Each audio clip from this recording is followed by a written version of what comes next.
Почитувани гледачи, добро вечер. Добро дојдовте во уште една емисија посветена на предвремените парламентарни избори закажани за 11 декември. Партиите, политичките партии, но и коалиционите, сите се на терен, на митинзи, на средби со граѓаните, се со цел да ја презентираат програмата и сите оние проекти. Она кое што може да се слушне во текот на изборната кампања е ставањето најголем акцент токму на економијата. Токму по овој повод, вечерва во студиото на К3 телевизија Христијан Делев, заменик министер за економија. Добре дојдовте. Благодарам за поканата. Така, пред да продолжиме со да се навратиме на она кое што е фатено во програмата, да се навратиме малку наназад. Со какви предизвици и потешкоти се соочи македонската економија, се соочивте вие од партијата откако дојдовте на власт по преземање на власта од денешната опозицијска структура? Можем да кажем дека не беше лесно, заради тоа што во 2006 година кога дојдовме, економијата беше економијата беше во тотален колапс. Немаше никакви реформски мерки, односно реформи не ни постоеа. Европската агенда комплетно напуштена. Најголемиот дел од компаниите или не извезуваа, или немаа никакви услови за да извезуваат, бидејќи не беа конкурентни. Значи, во еден таков хаос, тогаш ја направивме таа првата влада која што се зафати сериозно со реформите. Беа донесени илјадници закони, регулативи, кои што ја направија македонската економија многу поконкурентна и ја приближија кон економиите во правниот дел од Европската унија. Така да, тоа беше еден болен процес, кој што мораше илјадници закони, регулативи уште од СФРЈ да бидат изменети, а ние направивме еден многу иновативен проект кој што се викаше регулаторна гилотиња, преку кој проект многу од тие закони беа изменети и беа донесени нови регулативи кои беа и во согласно со европската агенда, но и ја подобруваа бизнис климата. Секако овде сакам да споменам и целиот тој процес, односно таа цела една агенда околу doing business. Знаете, ние бевме на 96-то место, па сега сме на 5-то место во Европа, да се стигне, да се добие таква разлика во бизнис обкружувањето во Република Македонија, беа потребни да се сменат илјадници регулативи, закони, правилници, за да може секако ние да направиме Македонија многу поконкурентно општество. Но не само да се донесат на хартија, туку требаше и тие да се имплементираат. Така да тој процес беше еден долг процес, еден болен процес кој што сега сме во таа фаза да можеме да разговараме за инвестиции, дополнителни инвестиции, не само во да кажеме во тие технолошко-индустријски развојни зони, туку на цела територија на Република Македонија. Така, токму во програмата реално на Коалицијата за подобра Македонија, стратешките цели и приоритети во кои што влегува и зголемувањето на вработеноста, економскиот раст и подобрување на стандардот на граѓаните. Да. Програмата на ВМРО-ДПМН и на Коалицијата е една од најголемите и најобемни програми во историјата на Република Македонија. Во оваа програма се опфатени илјадници реални проекти. Значи, зборуваме за реални проекти, бидејќи сите проекти имаат бројка, имаат време, имаат дата, кога ќе почнат, кога ќе се завршат и од каде ќе се финансираат. Значи, тоа е многу важно. За да се дојде за оваа програма, ние како партија направивме еден чекор што се вративме кај граѓаните и ги посетивме поголемиот дел населени места на цела територија на Република Македонија, за да можеме да видиме што граѓаните мислат и што на граѓаните им е потребно. Кога ги идентификувавме тие потреби, тогаш ја и конструиравме оваа програма, каде што ги опфаќа од сите тие проблеми што го засегаат просечниот граѓанин. Така да, во оваа програма се опфатени реални проекти и во оваа програма се опфатени проекти на цела територија на Република Македонија. Ако претходно бевме критикувани дека програмата само е намената за неколку градови во Република Македонија, во овој случај ова е најдецентрализираната програма во Република Македонија, би ги опфаќа, ги засега сите граѓани на цела територија и навлегуваме дури во секое село во Република Македонија. Така да, ова е еден многу нов, иновативен концепт кој што ќе ја придвижи многу македонската економија напред, а со тоа ќе го подобри животот на граѓаните на Република Македонија. Така ќе споменеме подоцна она кое што се однесува за сите граѓани во Куманово во изборната единица 2 е токму што градот Куманово е опфатен со сите тие мерки, односно е опфатен во програмата, меѓутоа она кое што вие го предвидувате како партија е раст на бруто домашниот производ од 3 до 4,5%. Реални ли се овие проекции со оглед на фактот дека македонската економија претрпе многу во овие 2 години додека трае политичката криза, но и кога на веќе нестабилни нозе и светската економија? Доколку не беше вештички креираната криза во Република Македонија, јас сум убеден дека овие бројки ќе беа многу поразлични. Сега не сме најбрзо растечка економија во Југоисточна Европа, но сме втора најбрзо растечка економија во Југоисточна Европа со последниве бројки, иако имајќи предвид дека во Македонија 2 години имавме вештечки наметната криза. Овие бројки што се назначени во програмата се многу песимистички бројки. Јас се надевам дека тоа ние ќе го надминеме многу кратно. Но сепак сакаме да ставиме бројки за кои што ќе може да обеќаме 100% дека ќе ги исполниме. И токму така ние ги правиме нашите проекти. Сето тоа што е реално, затоа и програмата се вика реално, сите тие проекти што знаеме и сме 100% сигурни дека ќе ги имплементираме, се внесени внатре. Така и растот што е предвиден овде е растот кој што е минимален, имајќи предвид имплементацијата на цела оваа програма. Сакам да напоменам само во делот на инфраструктура, ако ја исполниме ние програмата, ќе имаме раст од прилика 2%, не земајќи ги во предвид и другите проекти што се внетнати во програмата. Така да севкупната имплементација на програмата би можел да има дури поголем раст од тоа што е назначен во овие бројки што се моментално овде стават. Така да ни направите една кратка паралела на нивото на задолженост на Македонија во изминативе години, но и денес. Да. Задолженоста на Република Македонија е една тема која што е вештички наметната од опозицијата и за кој што никој не поднесе ни тронка одговорност. Ние сме, мислам, дека и најтолерантното општество во светот воопшто, кога станува збор за сите тие критики што и цела таа штета што ја направи опозицијата во изминативе 2 години. Ние, како влада, издадовме една евроврзница, кој што евроврзница за прв пат се продаде така на меѓународен пазар, кој што евроврзница беше наменета да ги врати средствата кои беа земени од претходната влада, односно од опозицијата кога беа на власт, кои ги потрошија за сосема за работи кои што нема никаков ефект кон економијата, барем да ги потрошија за некаква инфраструктура или за нешто конкретно. Тие беа пари потрошени во воздух. И од тие пари немаше никаков ефект. Кога дојде време, а беа земени многу скапо тие пари, сакам да напоменам, беа земени со камата од околу 7 до 8%, што е една од највисоките камати. И кога дојде време тие пари ние да ги враќаме, ние издадовме таа евроврзница, за која што добивме многу намалена камата. Со една изјава на дополнителен заменик министер, таа камата се зголеми за 1,5%. Тој 1,5% на граѓаните на Република Македонија ги чини 15 милиона евра. И никој за тоа не поднесе одговорност. Значи, тоа е многу неодговорно однесување на опозицијата. Значи, за нешто што ние го немаме направено, се немаме задолжено, враќаме туги долгови,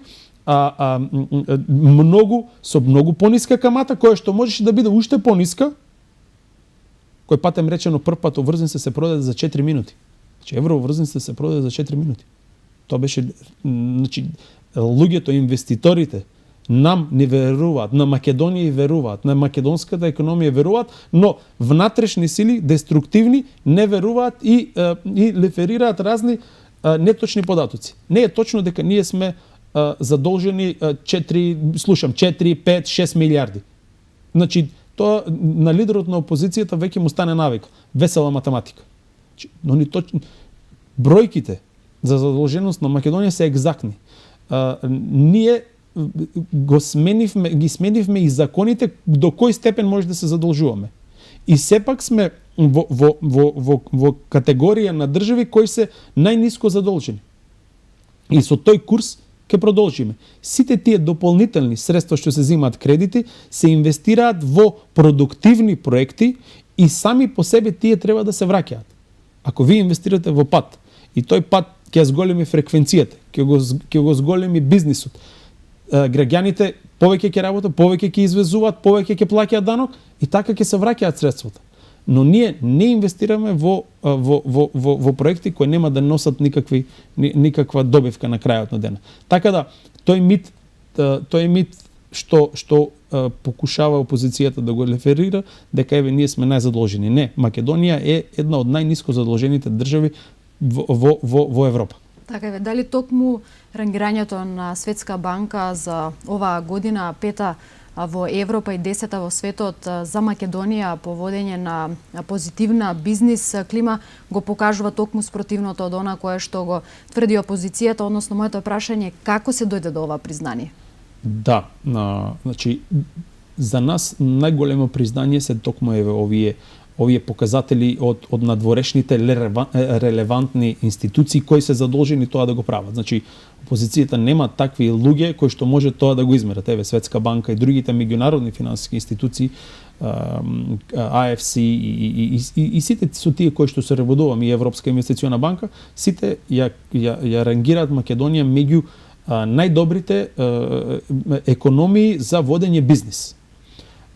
До тоа да се дојде до тие на тој ранг не може да дојдете само ако декларирате дека нешто ќе направите. Ние секоја година имаме ревизија. Имаме и тоа ревизија неколку дена каде што експерти од Светска банка, од најголемите светски банки доаѓаат во Македонија и влегуваат во секоја институција и ги проверуваат сите работи. Значи имаме еден таков скрининг во детали за да може, нели, на крајот на денот да дадат еден извештај кој што ќе каже да, во Македонија е 5-та во Европа водење бизнис. Значи, тоа не е едноставен процес. Тоа е процес кај што, еве, јас лично сум вклучен во тој процес, 3-4 дена ние одговараме секој ден на прашања и доаѓаат практично да видат дали тоа што сме го рекли или таа реформа што сме ја направиле функционира. Така да сето тоа е еден многу поголем процес од тоа што на крајот го гледат граѓаните или на тоа што некои покушаваат, нели, да го занемарат. Тоа е тешка работа која што ние секој ден ја работиме. Еве вака сигурно гледачите ги интересира пред се оние кои што се овде кои што не следат преку нашата телевизија, тоа е североисточниот регион. Колку инвестиции влегува во Република Македонија?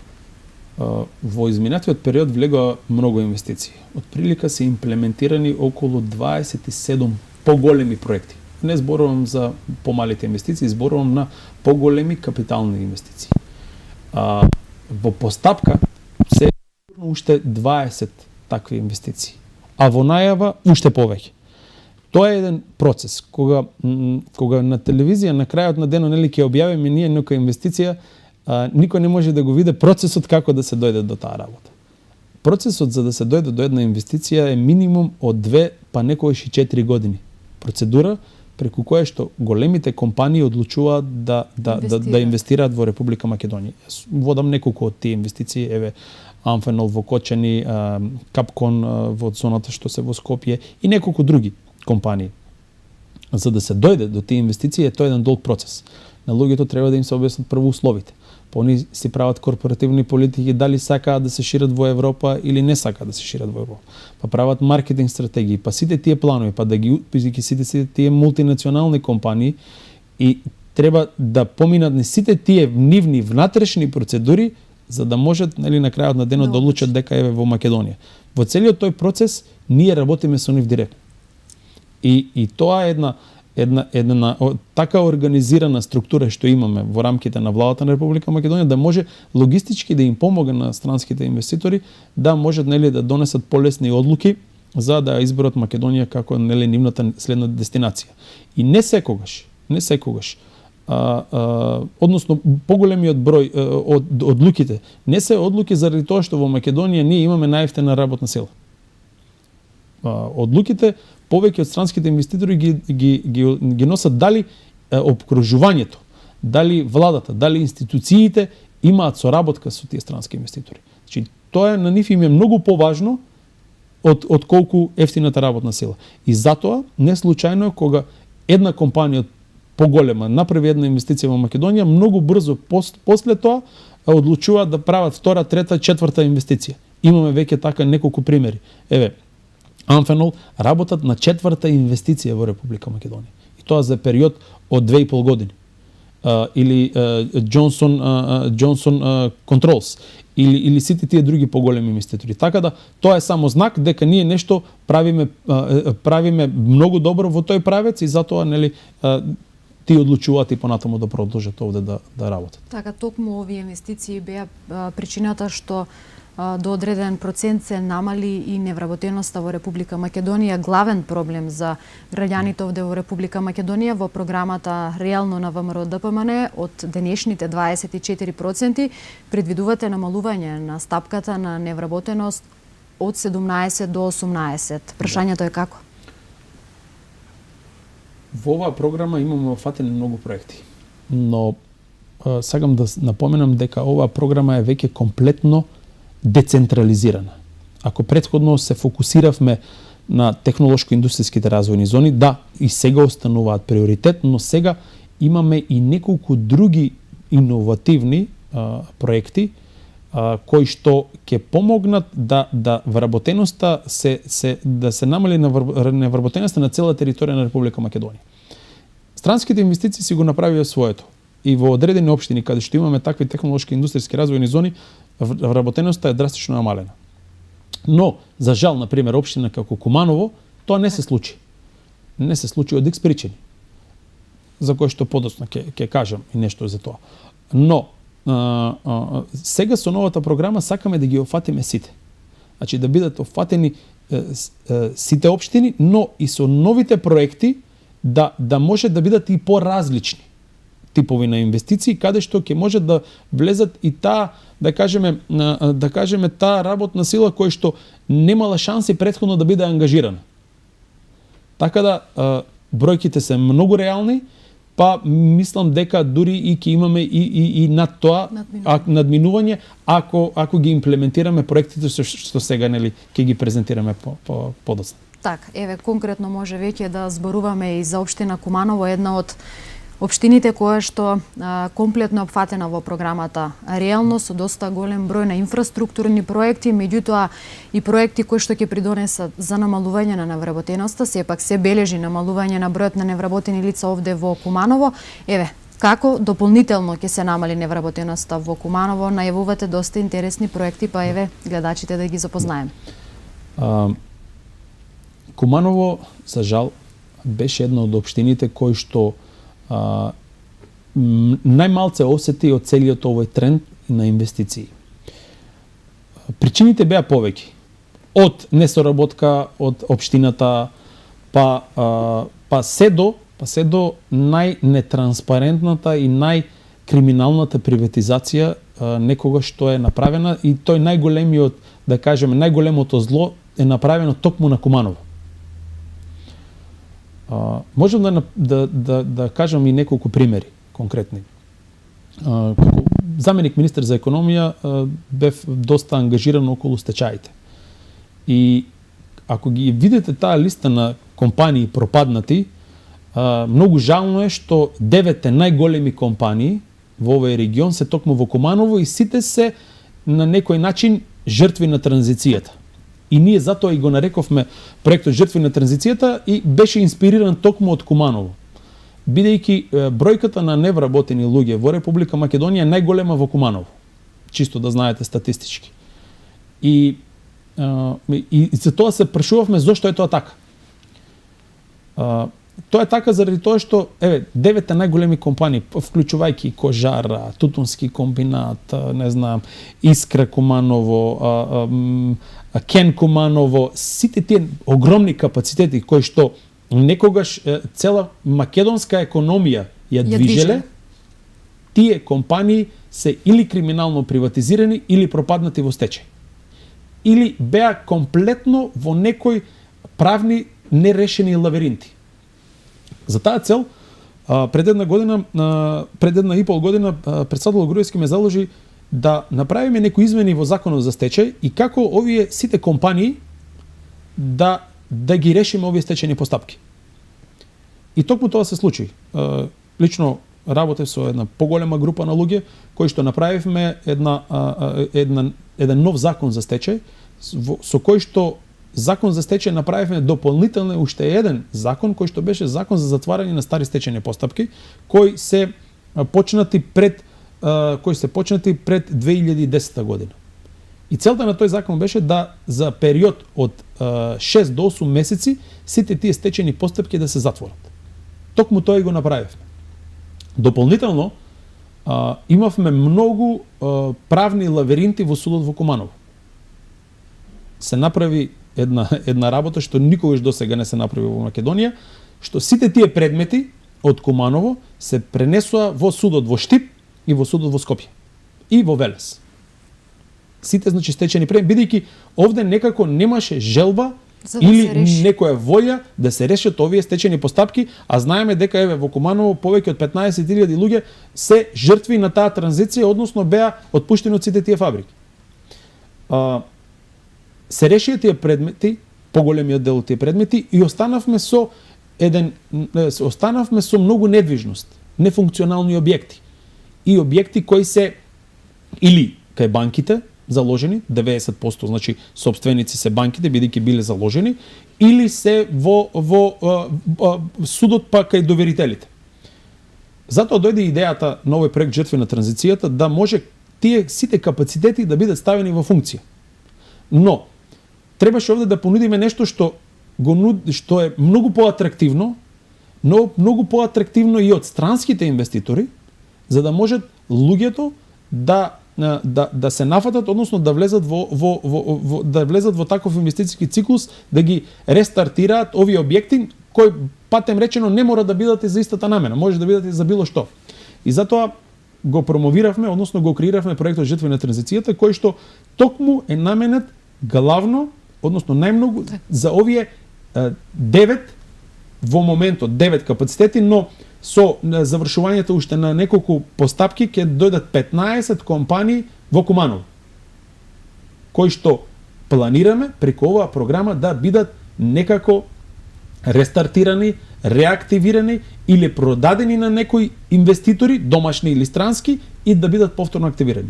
За некој од нив има реални услови да продолжат со тоа, да работат со тоа што го работеле. Што веќе започнале. Например, знаеме дека Кожара не може да биде повторно Кожара, но може да биде некој друг погон. Така. И затоа на инвеститорите им нудиме еден пакет на мерки каде што пак ќе потенцирам, сакаме да ги ангажираме граѓаните кои претходно работеле во тие капацитети. И затоа преку програмата сега нудиме една мерка за сите тие луѓе кои се сега стечени работници. Ако бидат ангажирани, државата ќе им даде на компанијата што ќе ги ангажира, ќе им даде 4000 евра неповратна помош за секој вработен, односно стечен работник активиран во овие погони. Дополнително, до 10% од инвестицијата ќе ја кофинансира државата преку кеш грант. И не само тоа. За сите тие вработени што ќе бидат ангажирани таму, дали ќе бидат стечени или нововработени, за нововработени патем речено ќе биде 2000 евра, државата ќе им ги плаќа придонесите од 3 до 5 години, зависно од инвестицијската програма што ќе понуди инвеститорот.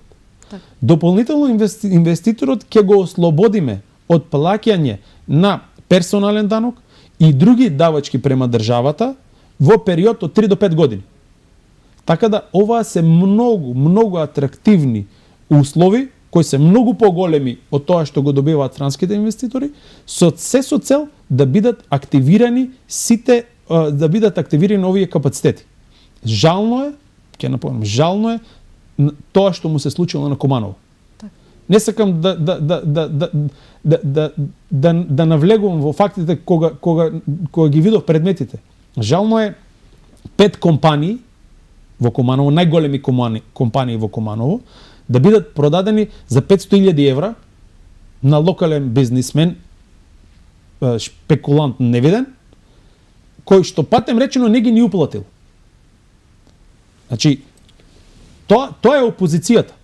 Тоа е опозицијата и други 5 компании продадени на странец, кој патем речено сега и осуден во Република Македонија, за 600.000 евра, кој уплатил само една рата. Така опозицијата ја го приватизираше Куманово. Така опозицијата ја запечати судбината на Куманово. И дојде до ова. Нам ни беа потребни 3,5 години судски лавиринти да дојдеме до тоа што е сега денес. И сега со ова, еве сакам да пратам еден апел до сите тие стечени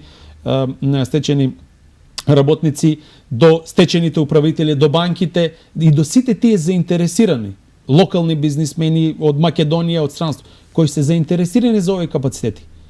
Имаме многу добар пакет на мерки за овие капацитети да бидат активирани повторно. Така да, ова е само една од мерките. Имаме уште една нова. Во Куманово планираме и технолошко-индустријски развојна така, зона. Нешто што не се случи, мораме сите да признаеме, за разлика од другите градови кои што веќе добија вакви зони, во кои што веќе се активирани странски инвеститори. Зошто во Куманово не се случи нито една странска инвестиција и не допринесе за подобрување на животот на овие жители? Тоа можем да ви посочам директно е од недомакинското работење и од, да кажеме, некако бојкотот што го добевме од локалната самоуправа. Ние во неколку наврати дававме предлог да се отвори тука некоја таква индустријска зона, технолошко развојна зона или било што. Но некако не добивме никаков фидбек, односно никаква соработка. И тоа на нас ни беше голем проблем.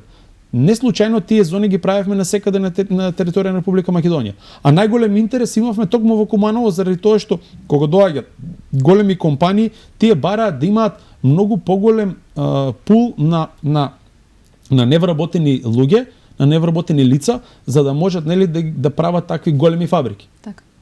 И првата опција, да кажеме, за неколку од тие поголемите фабрики беше секогаш Куманово. Но кога ќе дојдевме на локално ниво да преговараме, тоа никако не ни успеваше. И не случајно најголемите инвестиции отидоа во многу помали градови. Но таму од градоначалниците бевме пречекани значи со голема доза на соработка. Ти даваат лист хартија, еве, нацртате каде сакате да ви отвориме зона. Каде сакате да ви го урбанизираме. А овде требаше обртно да се молиме, ама некако немаше никаков фидбек. Ниту тоа не помагаше, и затоа неве сега одлучивме ние на државно ниво сами ќе направиме на државно земјиште една таква технолошко-индустријски развојна зона, каде што ќе може да поканеме неколку поголеми инвеститори да дојдат токму во Куманово. И тоа ни е целта во овој период таква зона да направиме во Куманово. Дополнително, третиот проект што треба драстично да го подобри животот на граѓаните во Куманово. Значи, покрај оваа жртвена транзицијата, каде што планираме минимум 9 големи капацитети да бидат рестартирани, минимум 9, некои дури и да прошират своето производство, технолошко-индустријски развојната зона, и третиот проект е за руралните развојни зони. Значи, сето тоа што е надвор од градското подрче. Тука бенефициите се дури и поголеми од овие што се за, да кажеме, жртви на транзицијата. Каде што државата учествува, например, со 20% од вкупната инвестиција. Каде што имаме даночни ослободувања до 10 години. Каде што имаме ред други поволности, се со цел, значи, да се донесат домашни странски инвестиции, за да можат, нели, во овој регион овој регион луѓето да бидат ангажирани, односно да работат.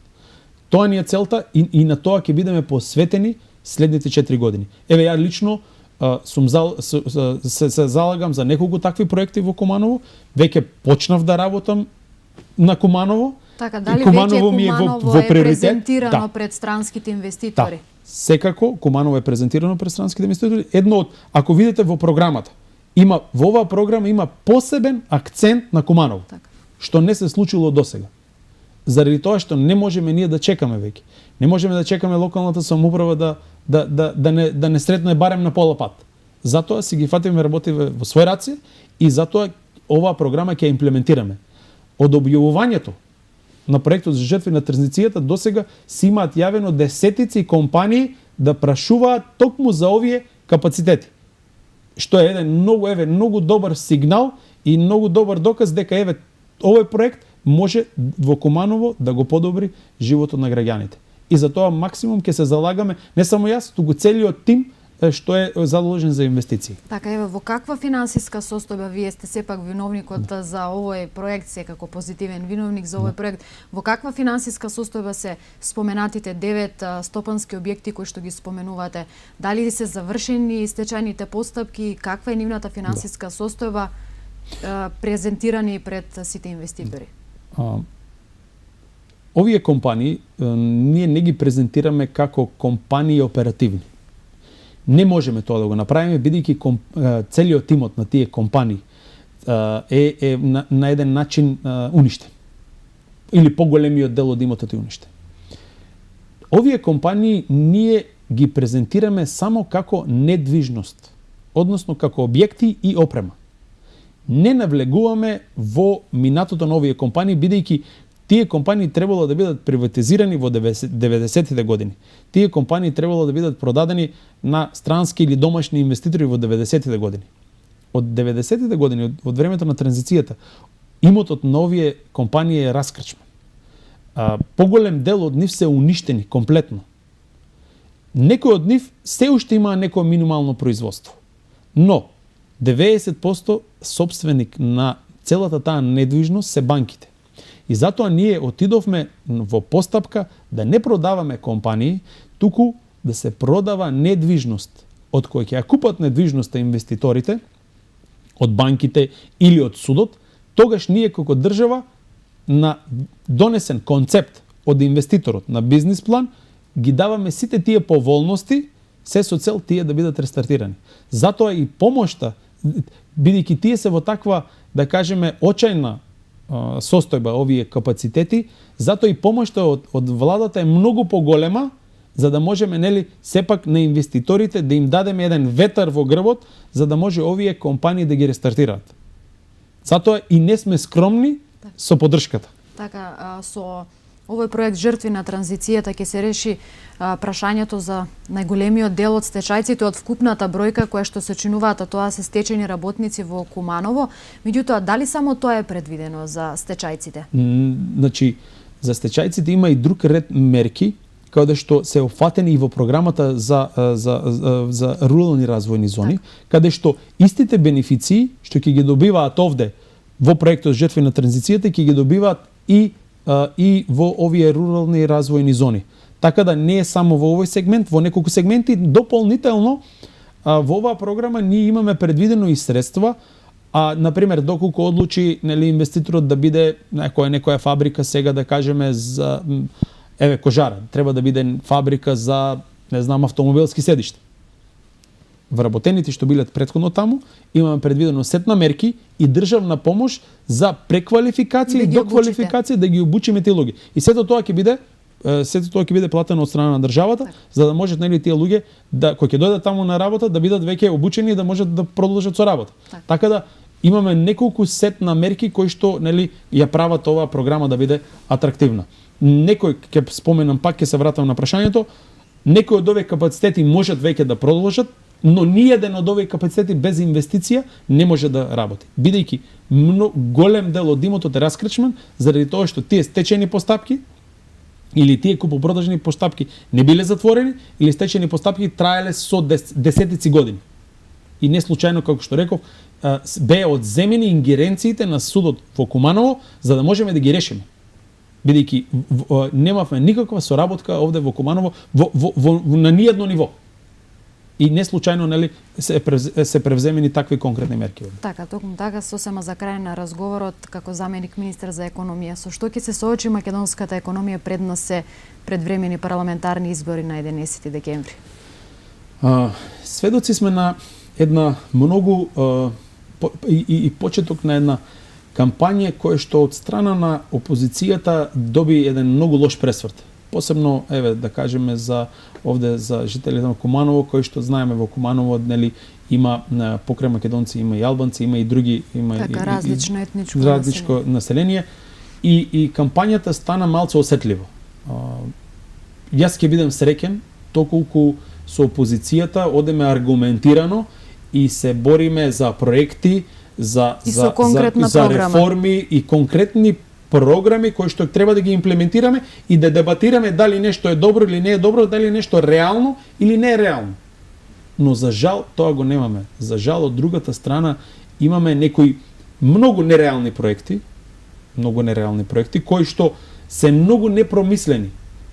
Еве јас како финансиер со завршени финанси, меѓународни и сите тие работи, некои од тие проекти што ги предлагаат се тотално нелогични.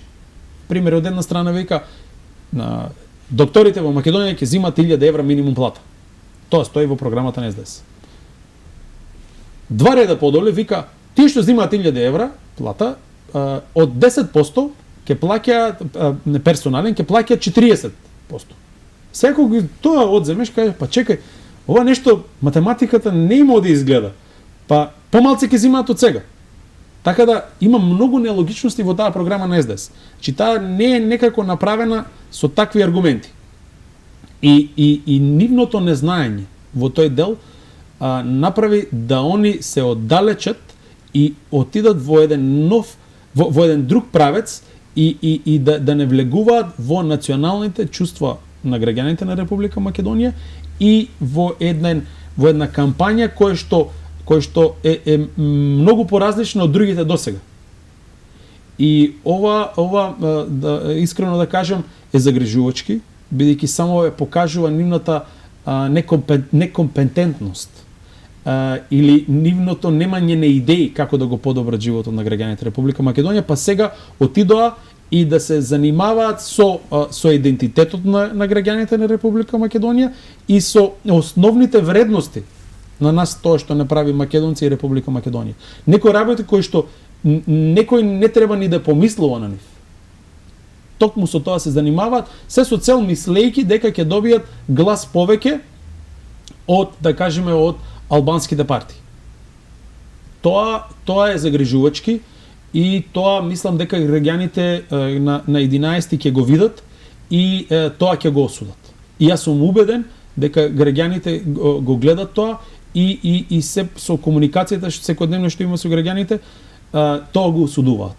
Така да еве моја порака е до опозицијата да престанат да се занимаваат со чувството на македонскиот народ, да престанат да работат на туѓи агенди, да се фатат со работа. Ако имаат нешто конкретно, конкретни проекти, да повелат, аргументирано да разговараме. Ако не, да не го уништуваат нашиот македонски идентитет.